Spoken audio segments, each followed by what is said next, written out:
ओम शांति।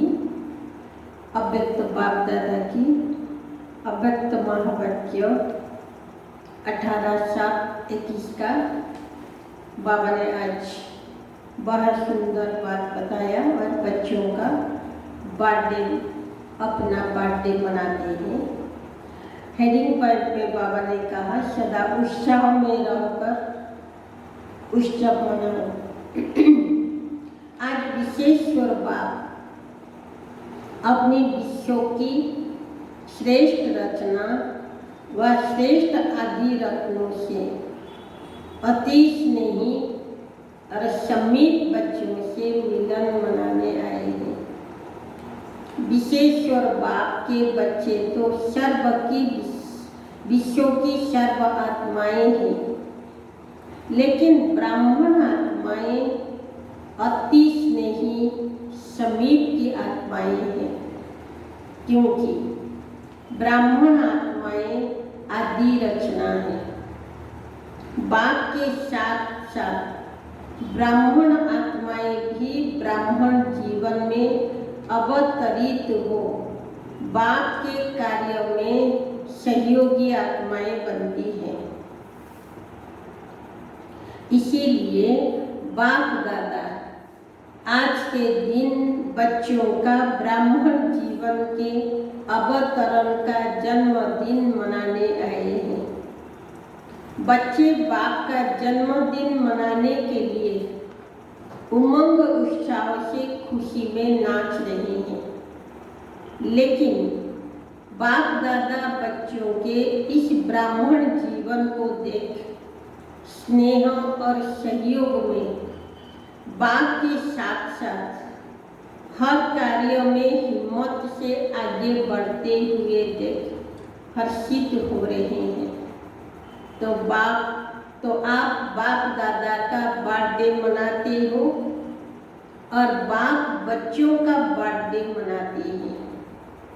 आप ब्राह्मणों का भी बर्थडे है ना, तो सभी को बाप दादा जगत अम्बा और सर्व आपके साथी अर्धांश पार्टी की विशेष श्रेष्ठ आत्माओं सहित आपके अलौकिक ब्राह्मण जन्म की स्नेह से सुनहरी पुष्पों की वर्षा सहित मुबारक हो, मुबारक हो।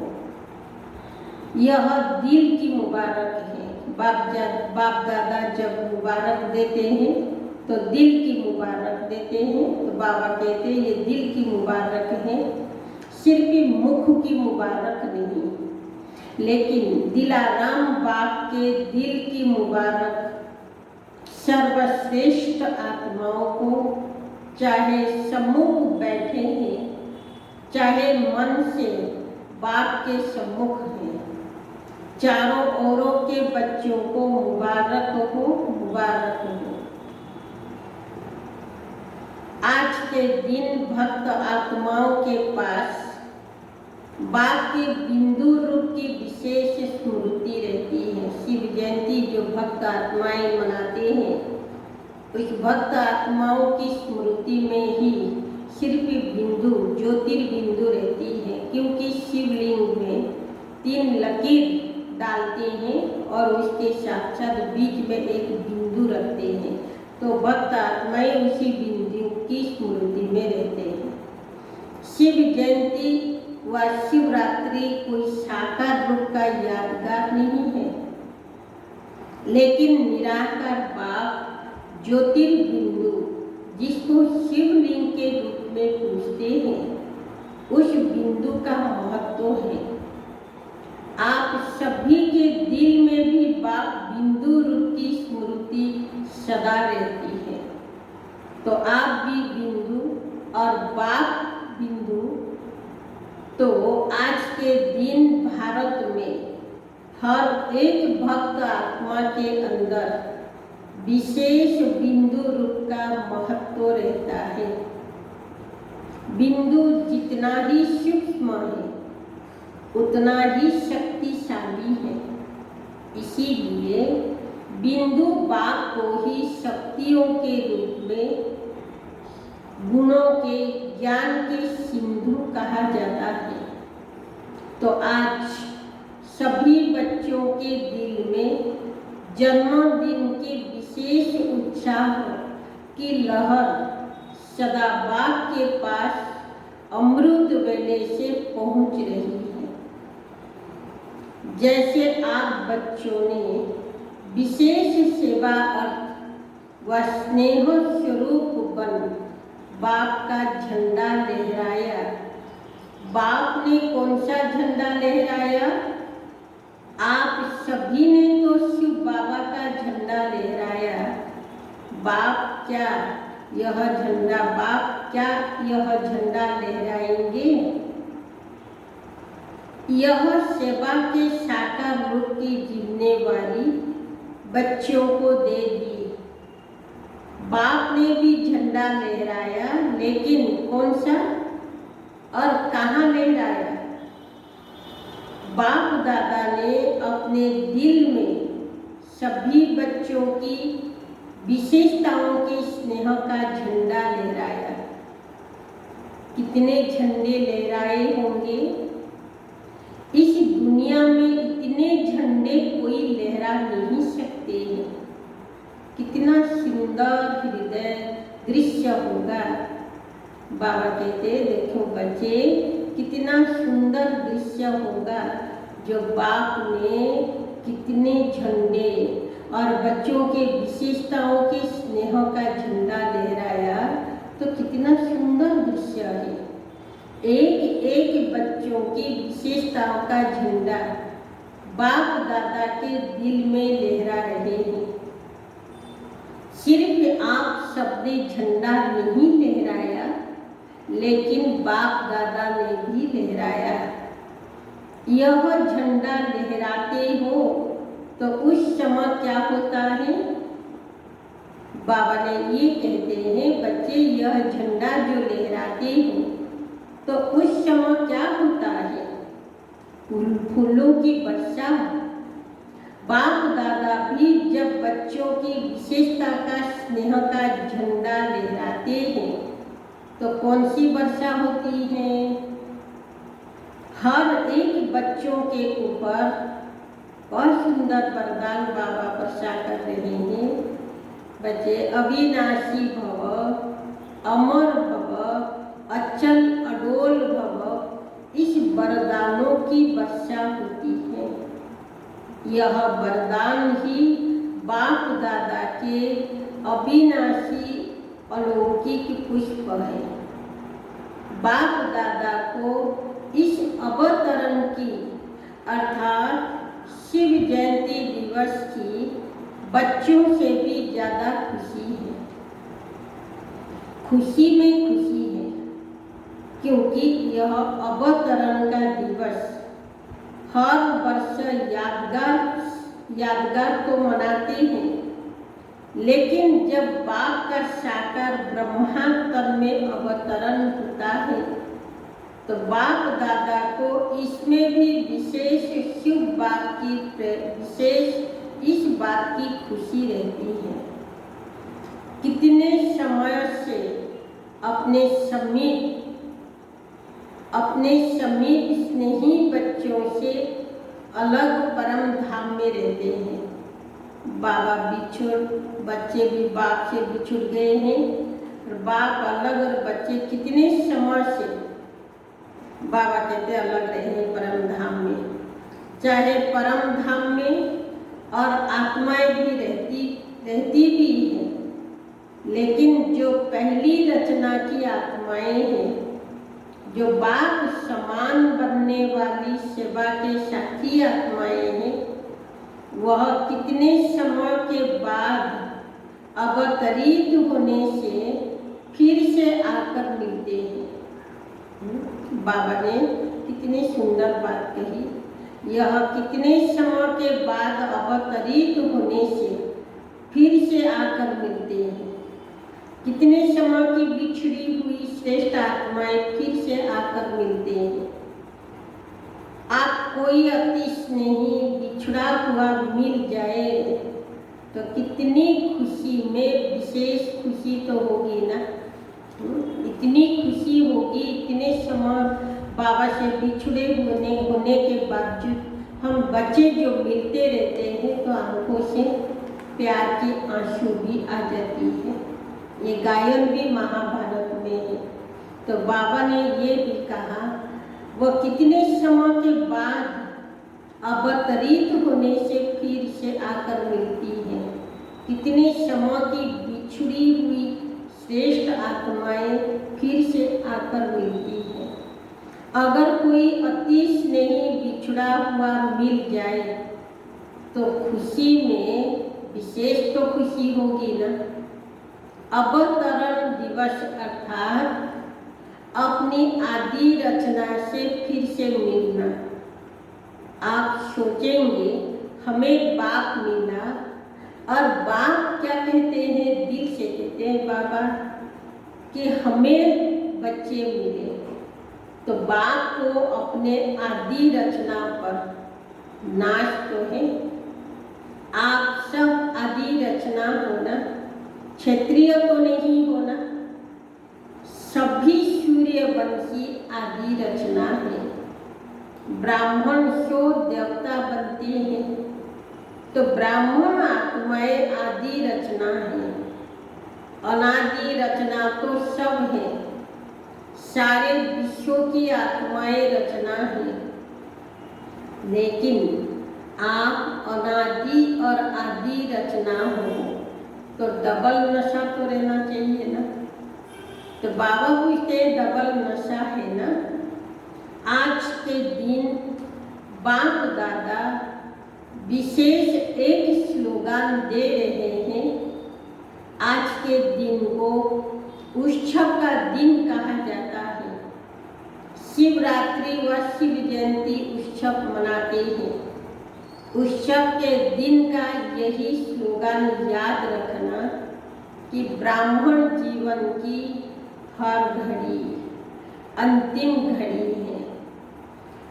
ब्राह्मण जीवन की हर घड़ी उत्सव की घड़ी है। ब्राह्मण जीवन अर्थात सदा उत्सव मनाना, सदा उत्साह में रहना और सदा हर कर्म में आत्माओं को उत्साह दिलाना। तो उत्सव मनाना है, उत्साह में रहना है और दूसरों को उत्साह दिलाना है। जहाँ उत्साह होता है वहाँ कभी भी किसी भी प्रकार का विघ्न उत्साह वाली आत्माओं को उत्साह से हटा नहीं सकता। जैसे अल्पकाल के उत्साह में सब बातें भूल जाती है ना।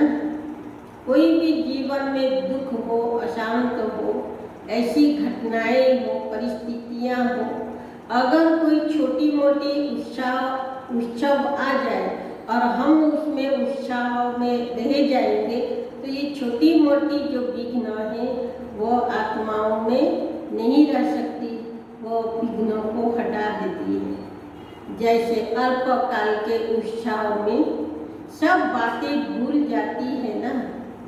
कोई उत्सव मनाते हो तो उस समय के लिए खुशी के सिवाय और कुछ याद नहीं रहता है।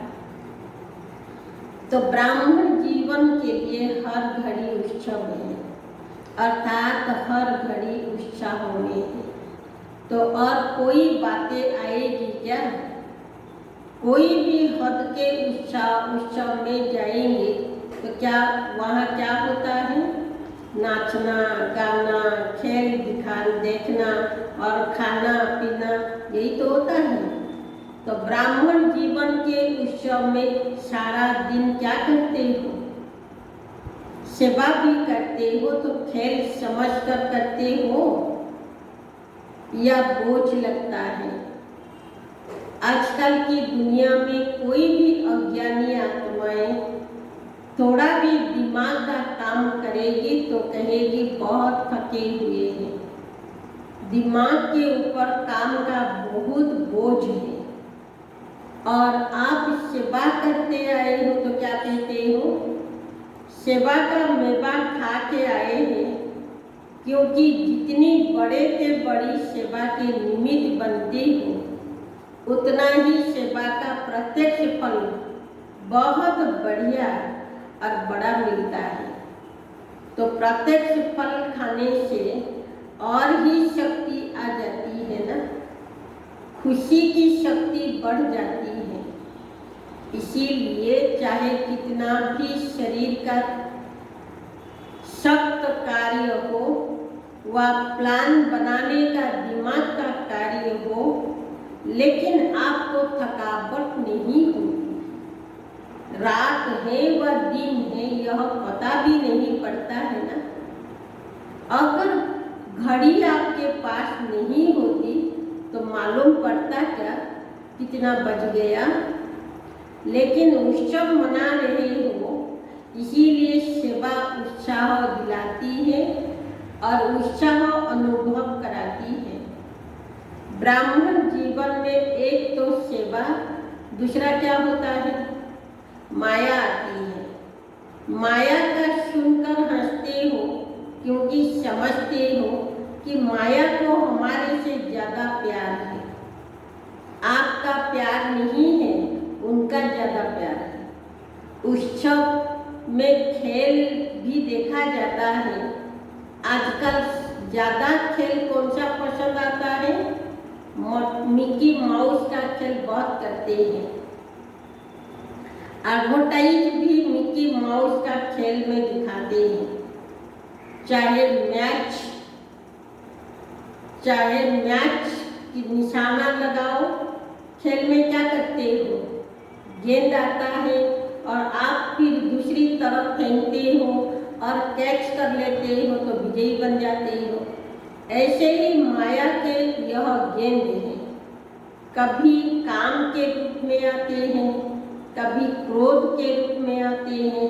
यह कैच करो कि यह माया का खेल है।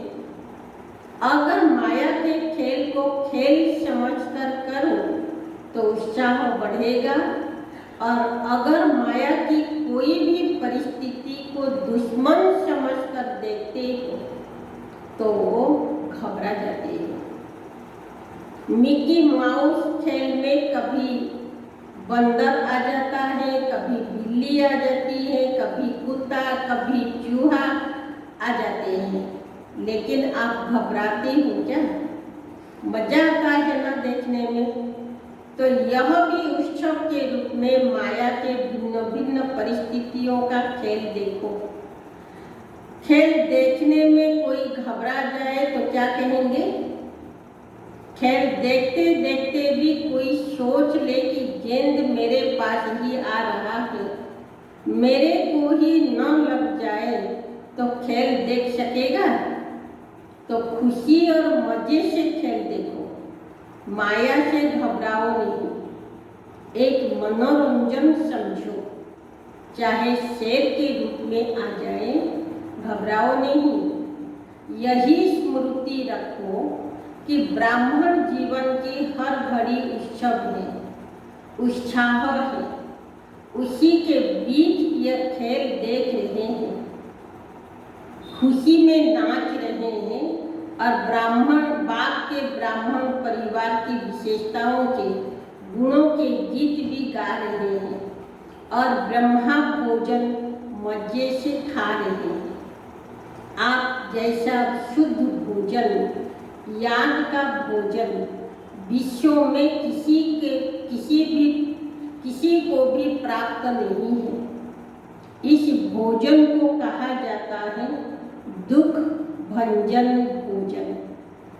याद का भोजन सब दुख दूर कर देता है, क्योंकि शुद्ध अन्न से मन और तन दोनों शुद्ध हो जाता है। अगर धन भी अशुद्ध आता है तो अशुद्ध धन खुशी को गायब कर देता है, चिंता को लाता है। जितना अशुद्ध धन आता है, माना धन आएगा 1 लाख, लेकिन चिंता आएगी पदम गुना, और चिंता को सदैव चिता कहा जाता है। तो चिता पर बैठने वालों को कभी खुशी कैसे भी होगी? और शुद्ध अन्न मन को शुद्ध बना देता है, इसीलिए धन भी शुद्ध हो जाता है। याद के अन्न का महत्व है, इसीलिए ब्रह्मा भोजन को ब्रह्मा भोजन की महिमा है। अगर याद में नहीं बनाते और खाते तो ये अन्न स्थिति को ऊपर नीचे कर सकता है। याद में बनाया हुआ और याद में स्वीकार करने वाला अन्न दवाई का भी काम करता है और धुआं का भी काम करता है। याद का अन्न कभी नुकसान तो नहीं कर सकता, इसीलिए हर घड़ी उत्सव मनाओ। माया किसी भी रूप में आए, अच्छा मोह के रूप में आती है ना, तो समझो बंदर का खेल दिखाने के लिए आई है। खेल को साक्षी होकर देखो, स्वयं माया के चक्कर में न आओ। चक्कर में आते हो तो घबराते हो। आजकल छोटे छोटे बच्चों को ऐसे मनोरंजन के खेल कराते हैं, ऊंचा भी चढ़ाएंगे तो नीचे भी लाएंगे। तो यह मनोरंजन है, खेल है। कोई भी रूप में आए, यह मिकी माउस का खेल देखो, जो आता है वह आ जाता भी है। माया किसी भी रूप में आती है तो अभी अभी आई और अभी अभी गई। आप माया के साथ श्रेष्ठ स्थिति से चले न जाओ, माया को आने दो। आप उसके साथ क्यों जाते हो? खेल में होता ही ऐसे है, कुछ आएगा और कुछ जाएगा, कुछ बदलेगा। अगर सीन बदली ना हो तो खेल अच्छा ही नहीं लगेगा। माया भी किसी भी रूप में आ जाए, जो भी सीन आती है वह बदलनी जरूर है। तो सीन बदलती रहे, लेकिन आपकी श्रेष्ठ स्थिति नहीं बदले। कोई भी खेल में कोई पार्ट बजाता है तो आप भी उसके साथ ऐसे ही भागने व दौड़ने लग जाएंगे क्या? देखने वाले तो सिर्फ देखते ही रह जाएंगे। तो माया नीचे गिराने के लिए आए या कोई भी स्वरूप में आए, लेकिन आप उसका खेल देखो, कैसे नीचे गिराने के लिए आई, उसके रूप को कैच करो और खेल समझकर उस दृश्य को साक्षी होकर के देखो। आगे के लिए और स्वरूप की स्थिति को मजबूत बनाने की शिक्षा ले आगे बढ़ो। तो शिवरात्रि का उत्सव अर्थात उत्साह दिलाने वाला उत्सव सिर्फ आज का दिन नहीं है, लेकिन सदा ही आपके लिए उत्सव है और उत्साह साथ है। तो इस स्लोगन को सदा याद रखना और अनुभव करते रहना। उसकी विधि सिर्फ 2 शब्द की है। तो बाबा कहते उत्साह में रहना और उत्सव मनाना। इसको बाबा कहते इसका अनुभव करते रहना। इसकी विधि सिर्फ 2 लाइन की, 2 शब्दों की है। एक सदा साक्षी होकर के देखना और बाप के साथी बन करके रहना। बाप के साथी सदा रहेंगे तो जहाँ बाप है तो साक्षी होकर देखने से ही सहज ही माया जीत बन, उनके जन्मों के लिए जगत जीत बन जाएंगे। तो समझा क्या करना है? स्वयं बाप हर बच्चों को साथ देने के लिए गोल्डन ऑफर कर रहे हैं, इसीलिए सदा साथ रहो। वैसे डबल फॉरेनर्स अकेले रहने में पसंद करते हैं। वह साथ इसीलिए नहीं रहते कि कहाँ बंधन में न बंध जाए, स्वतंत्र रहे, लेकिन इस साथ में साथ रहते भी स्वतंत्र हैं, बंधन नहीं अनुभव होगा। अच्छा, आज का दिन डबल उत्सव का है। जैसे जीवन भी उत्सव है और यादगार उत्सव भी है। बाप दादा सभी विदेश बच्चों को सदा याद करते भी हैं और आज भी विशेष दिन की याद दे रहे हैं। क्यों? क्योंकि जो भी जहाँ से आए होंगे तो सभी के याद पत्र लाए होंगे, कार्ड, पत्र, टोलियां लाई। तो जिन बच्चों ने दिल के उत्साह का याद प्यार व किसी भी रूप से अपनी याद निशानी भेजी है, उन सब बच्चों को बाप दादा भी विशेष याद का रिटर्न पदम गुना दे रहे हैं। और बाप दादा देख रहे हैं कि हर एक बच्चों के अंदर सेवा का और सदा मायाजीत बनने का उमंग उत्साह बहुत अच्छा है। हर एक बच्चा अपनी शक्ति से भी ज़्यादा सेवा में आगे बढ़ रहा है और बढ़ते ही रहेगा। बाकी जो सच्ची दिल से दिल का समाचार बाप के आगे रखते हैं तो सच्ची दिल पर सदैव साहिब राजी, तो सच्ची दिल पर बाप सदा राजी है। इसीलिए दिल के समाचार में जो भी कोई छोटी छोटी बात आती भी है तो वह बाप के विशेष याद के वरदान से समाप्त हो ही जाएंगे।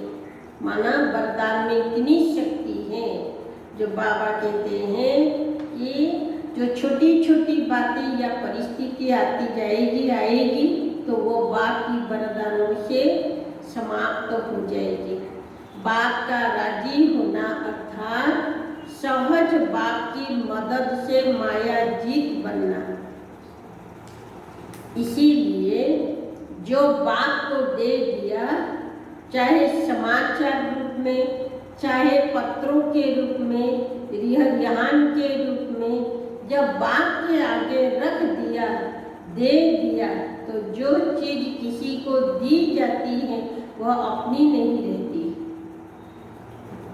वह दूसरों की हो जाती है। अगर कमजोरी का संकल्प भी बाप के आगे रख दिया तो वह कमजोरी आपकी नहीं रही, आपने दे दी, उससे मुक्त हो गए। इसीलिए यही याद रखना कि मैंने बाप के आगे रख ली अर्थात दे दी। बाकी विशेष विदेश में उमंग उत्साह की लहर अच्छी चल रही है। बाप दादा बच्चों को निर्विघ्न बनने के उमंग और सेवा में बाप को प्रत्यक्ष करने के उमंगों को देख हर्षित होते हैं।